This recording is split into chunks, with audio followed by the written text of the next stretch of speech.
Welcome to the Minnesota Liberty Network, and here are your hosts, Bill Liskey and Drew Roach. Welcome back. Bonus episode, huh? We're going to have a couple bonus episodes, it sounds like. Fun time. Hey, we got 4 people in studio today, which is really cool. Important. Very, very, very important. Yeah, and let's talk about why it's important. I'll let you hit it. You want to hit it first, or you want me to go? Absolutely. The reason why this is an important episode and why we're really excited to have these 4 people here today is because, everyone's aware of the battles that we have in the state as far as, Democrats versus Republicans and how Democrats have had trifecta control over the legislature for the last, handful of legislative sessions. But there's another battle that's happening in the state that people need to be aware of, and the importance of where we're at in the history of Minnesota and how we go ahead and continue to maintain our liberties and move our state in a direction of conservatism. And that is the battle between the establishment and grassroots in congressional districts. And as if people that are paying attention out there realize that it's important that CD2 has been working very hard over the last 10 years to grow into being a grassroots congressional district, and we've done a really great job of being that. And what we need to do and make sure it's of high importance is that we continue to be grassroots and grow the grassroots movement even further. Yeah. I would argue that CD2 has been the stronghold of grassroots movements in the state of Minnesota. We've held strong. We always stand up for what the people want to say. It's not about who picks, who chooses winners and losers. It's about the people picking who represents them. Yeah. And so, this is a quick shout out to what's happened around the state so far. There's been a couple of congressional district conventions already. CD7, Nathan Miller and Brett Bussman, they won their elections. And so they went on to, they represent very well the grassroots movements. And then same thing with CD4. And Steve Boyd in that. And Steve Boyd with another position in that as well. Yep. So CD7 went really well. There was a lot of people. The one thing that I think is important to note is that everybody voted for those people. Not everybody, but generally speaking, they support the mix of individuals that are now representing CD7. Yeah. And yesterday was CD4. Yep. CD4, we had, I think Dale Zorb, I believe, is going to be representing CD4 at the state exec committee. Correct. That's a pretty big deal. Well, and even going back to CD7, which is almost as significant, is finally the Otter Tail delegates got seated. Absolutely, at least the majority of them. And that's a battle. That's a battle that we've been trying to have for the last 4 years, 2.5 years, is to get them seated, get them heard. And they are, they were the epiphany of grassroots in the state that were getting just crapped on by our state leadership. And so within the party, and now that we have new leadership, we want to continue to maintain this grassroots effort that these 4 wonderful people have helped to do in CD2. And so we think it's of dire and significant importance that at coming into 2026, probably the most crucial election the state has ever seen. We are at the precipice of losing the state and winning it back. Now's not the time to change executive boards and executive committees to an establishment-based committee, but continue to have those grassroots, because we need to have those low propensity voters, those voters that helped Donald Trump win in 2024, to continue to come out to the party, to have their voice be heard, to participate in the process. And I think these 4 people really help with that. Yeah, and so let's get right down to it. Let's talk to the first 2 guests that we have. We have Sara Dutton and William Beck. They are current members of our executive committee in CD2, and I've enjoyed working with them for the last 2 years, and I greatly support these 2 individuals. So welcome aboard, Sara and William. Thanks for having us. Yeah, absolutely. So we're going to start with a really easy question. We're going to lob up a really easy one first. It makes it easy for us. So the thing that we know is you guys are running for offices, right? And I think you guys are running for something one of you is running for the same position, and one of you is running for a different position. So I'm going to start with you, Sara. Sara, I think you're running for secretary. Is that correct? I am. I'm running for re-election for secretary. I am the current secretary and running again. Okay. Can you describe to us what does the secretary do? Like, what do you have to do? I personally get to watch. I know how tough these jobs actually are. But explain it to the rest of our viewers. Yeah, it's not really a glorious job. It's not the most exciting, but I argue it's very important. Everybody knows, obviously, I take the minutes every month when we get together. But there's a lot of behind the scenes that has to be done. So answering the questions of, knowing the Constitution. I know it thoroughly, the state Constitution, our CD2 Constitution, and I often have to reference BPOU constitutions for a lot of questions that I get. So, having the ability to kind of nerd out on knowing that kind of stuff, which is fun and important for me. And then doing, the odds and ends stuff, holding us all together by, just being the person to just try and get things done when everybody needs little things. Joe needs a press release written. Natalie needs help making a lit piece. William's needs some help getting an event together. So kind of organizing and getting that kind of stuff done. And then ultimately, all of us sit on a board of the CD2, and our job is to make sure that we get good candidates across the board and support our endorsed candidates. So there's always the campaigning piece of doing those kinds of things and knocking doors and giving out flyers and attending events and making phone calls and writing text messages and statements and literature pieces. So the it's a lot secretary of stuff. position sounds like a catch-all. You pretty much have to. Sometimes. You get the grunt work. Yeah, sometimes. Sure. And So keeping the ducks in a row. You got to reach out to these BPOU chairs, make sure they're showing up and, sending their committee members and I know keeping the track of everybody. I know the other one that is keeping track of everybody. The other one that I know we've referenced in our own BPOU, and some other people of our BPOU have reached out. Who gets to be a delegate? Who gets to be an alternate? You get to be in charge of the list, don't you? Yep. That's the hard part. So you have to answer a lot of those questions. It's true. Yeah. Okay, so that brings us to William. William, you're running for a different position than what you were last time, and what you currently are. Yep. Tell us about that position. Yeah, so when the former deputy chair stepped down, when he became an endorsed candidate for office, I ran, and the full committee elected me to become deputy chair.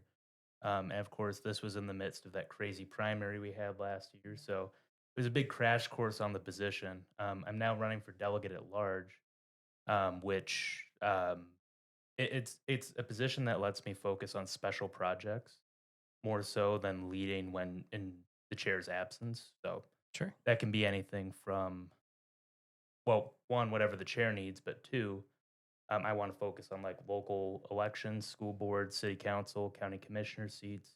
And these are positions that the Democrats have run roughshod over for years, and it allows them to step into higher office. And I was going to say it's the positions they take advantage of. Right. Exactly. From Peggy Flanagan on her days on the school board, things of that nature.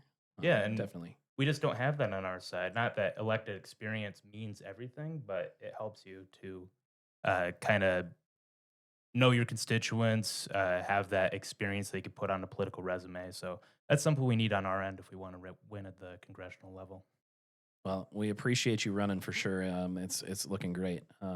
Drew, you want to ask him one of these next questions that we got listed out? Yeah, I can kind of ask on my own here. So I know both of you two have experience working with candidates. So if once you guys want to maybe touch on some of your other political experience and candidates that you have helped get over the finish line and who you guys have worked with. I'll go first. Obviously, I worked on your campaign. Sure did. So that was a really successful campaign. I was really honored to work with you because you're a great candidate. Might be a little biased. One of my favorites. You too, Bill. I did like thank you. working with you too. But yeah, it's sometimes not fun, but for the most part, as long as it's a good candidate that has good values and you agree what they, stand up for, it's great to put in the work, to make the phone calls, to knock the doors, to write the literature pieces, to answer all the questions, to make sure that you're following all the rules. It can be a lot, but it's a lot of fun. So yeah, I enjoyed working obviously on your very successful campaign. We were able to raise, quite a bit of funds and spend very little. I think we've been looking at the numbers. It was right around like 75 cents per vote to get you across the finish line. And that was pretty amazing. I volunteered a lot also with Bill's campaign, which was fun. That was my first experience working on a primary campaign, helping out with the primary campaign, which is a whole nother beast. Pretty fun, but that kind of got my foot in the door and gave me some good experience that I then was able to work with a congressional candidate in a different district and ran a very, very successful primary campaign for that candidate. also volunteering just on various campaigns from governor to lots of school boards, city council, mayor. I've done a lot at the local level too. So I'm really glad that you're going to take the time to work on that because it does need a lot more attention than it gets. A lot of them have no idea what they're doing and they can be so successful if they just have that support. So, yeah. Okay, so you worked on my campaign, Bill's campaign, both winning campaigns. So you have experience, not just working on campaigns, but making sure that those candidates get across the finish line and winning, Yeah. which is what we're looking to do, right? Yeah. We don't just want to have candidates that we have that run for office, but we want to have winning candidates get across the finish line. Definitely. And I know you were a huge part of my campaign, obviously, but on top of just working on the campaign, and helping raise funds, you had a lot of value in writing literature. I mean, I think you created every single one of the flyers that I put out, which, when we would send those out to other members in office that, to, get their thoughts out of it, people were really excited to see some of the work that you did. So I think it wasn't just helping out in campaigns, knocking doors, but also creating flyers and helping raise funds. So I think I think the really most important. important thing that she throws in there is she also understands what it takes to win. If you're constantly working on campaigns that don't make it through, uh, maybe you don't know or you don't see the fine details that might come into play in a winning campaign. Yeah. Yeah. And campaigning is you have two options. You either just go out there, throw your name out there, and hope for the best, or you actually go out there, do the hard work, which is the fine details, and then you get the win. Yeah, Yeah. there's a lot So- of strategy. There's, and it's definitely a fail and fix and redo situation. I mean, I don't have all the right answers. Nope, but- I've messed up a lot and I've had unsuccessful things that I've done in campaigns and wildly successful things. So it takes a lot of experience of going through those, those battles and failing sometimes and learning what you have to do better. So And I think the best part that's is what's led to that. I think the best part is you did it from the ground up. Yeah. It's a grassroots approach. It's not a big money approach. It's every person counts, and you're working towards that. So, Yep. so William, I think that leaves you with answering what your campaign experience looks like. Well, I love working on campaigns. First of all, it's a lot of fun, especially primaries. But we don't need to get into that. Ever since college, or out of college, I should say, I was just kind of looking for where I need to be plugged in, like who needs help, who needs this stuff done. So I would door knock for various campaigns. I'd make campaign logos and literature. Never Bill, heard of such a thing. Yeah, right. Oh, wait, that's right. He designed my first flyer for my endorsement, and he also designed my sign. Mhm. So if you ever see a Whiskey for Senate sign, that's thanks to this guy right here. Yep. And more recently, I've worked with Tom DePel, so I worked on his state Senate campaign. successful. We won a primary there. We just narrowly lost the general election, but for his state house campaign, we had a very successful run at it. And And it wasn't an easy one. no, it definitely wasn't. It was a very close. hard ran race. It was a swing district, which CD2 is a swing district, by the way, despite the last election Yes, it results. is. So yeah, I have experience, obviously door knocking, copywriting, putting out emails, mass texts. I do fundraising letters. Obviously, I can talk to people at the door. That's one of the most important things in politics. And on top of that, I was the campaign manager for my wife's successful city council campaign. So you know This what it last looks time. like for those small campaigns. Exactly. Yep. And that's And why the I big think we one. need to put more of an emphasis on those local ones. Yeah, because small ones breed bigger ones. I mean, that's the reality. Is if you can get your voters out that generally support your message, even at a lower level, it gets them a reason to go out and vote for the bigger seats. I know we say lower level, and I don't think I don't mean lower level. I know what you just mean, smaller exactly. number Oh, yeah. of constituents. Definitely. Yeah. I would argue, and I think the city of the residents of Farmington would agree with you that those city council races sometimes are the ones that affect your life, your Way more, right. backyard more For so than sure. anything. So I think Totally. I appreciate Will's work on working on city council races because those have the most direct effect on people. And so we need people that have their eyes on those types of campaigns and those races because they are of significant importance in the state and the communities that they live in. Yeah, one of my friends that I made in the campaign, Joe Odendahl, he always says county before country because the local elections matter 100%. more on a day-to-day basis than the higher level. So Yeah. So absolutely. So We got the biggest and the toughest question. It's going to be the hardest one. It's going to be probably the most important, especially over the course of the next week while we're getting ready for this convention. Um, what do you guys? Why are you running? Give us the plans. What's your plans for the future, and what's your plans for CD2? Well, I'm running for all the things that I've already done for CD2. I'm running to keep it grassroots. We talked about the different battles that we had. We talked about the grassroots versus the establishment and why it's so important. And I don't necessarily think anybody running against us is a bad person. I just happen to like the team that we have. I think we're a great diverse team the way that we are. I mean, I think a lot of people don't know it, but we have a lot of 3-2 votes in our executive committee, and it's a big deal. I mean, that's important. That means that everybody's voices are being heard. We're all bringing a different perspective to the table. I can't tell you how many times I've come to the executive board and said, like, hey, I wrote this and I think we should release it as a statement. I've got one here I'll talk about in a minute. I will come to it. I'll say, like, let's vote on it. Everybody, like, support me. Let's do this. And it's like, well, wait, hold on. Let's wait. Let's talk about it. And everybody has a little bit different piece where it's like, I think we should change this and we should change that. And it becomes a really great collaborative, successful statement that goes out, and I can appreciate that. I can appreciate sitting on a board with people that don't always agree with everything that I say. Sometimes they do, sometimes they don't. Sometimes I don't agree with everything that every member in our board does say, but that's what's important and that's what keeps us grassroots. If we're just taking our marching orders and following them and we're all like, yep, we're in agreement, let's just do it. We don't have those important discussions and we don't have the ability to refine things to make them the best that they can be for CD2. Um, so going forward, my focus is really on unity. It starts with the statement that I have prepared that'll be going out in email soon, and will be hopefully talked about at the CD2 convention, that talks about some of the things that have been going on in the party with our former chair, David Hahn, and we've there's been some things that have come to light with donations of money to, or not donations, but payment of money to an individual that came from our own donations that we made to the party, and what that looks like for us and how we feel about that. And so this statement is just, our way of standing up as CD2 and saying, like, we don't agree with that. We're not okay with that.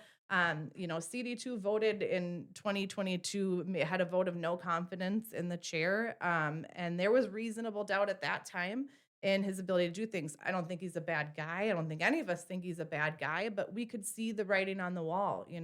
We've led the charge and looked into these things and seen that, something's going on and we got to do something. And I'm glad that we had a change of leadership.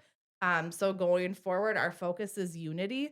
We're excited to work with the new board at the Republican Party at the state level and see where we can go and make sure that we can elect and get across a great candidate in 2026, both at the CD level and the state level races too.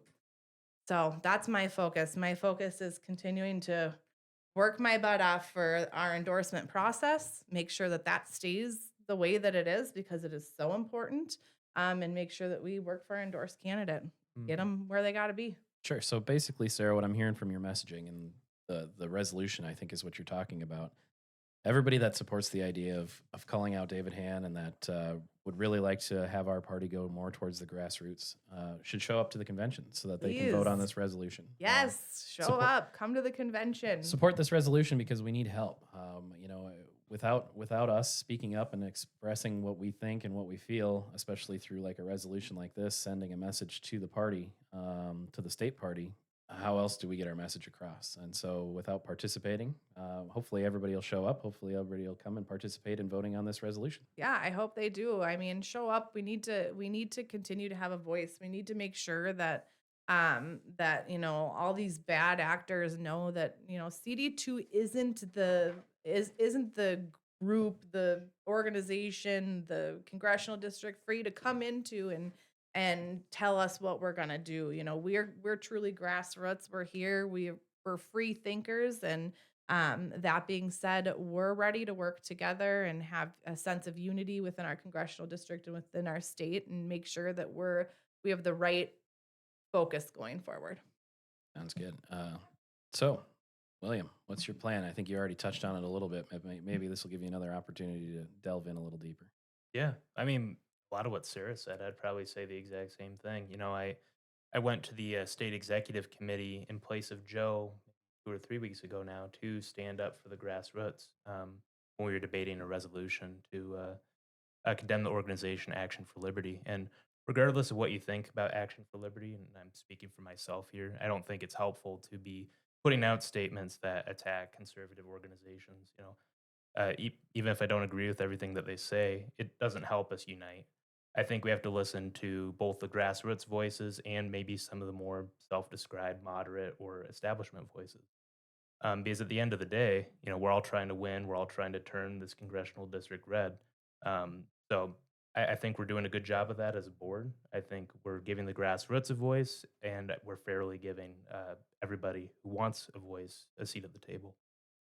In terms of what my actual plan is, I think Natalie's done a fantastic job with the delegate at large position. You remember the Lincoln Reagan dinner? Yep, I was a going to few say the years Reagan back. dinner was Yeah. great. It was a And- wonderful event. I'd love to do something like that again.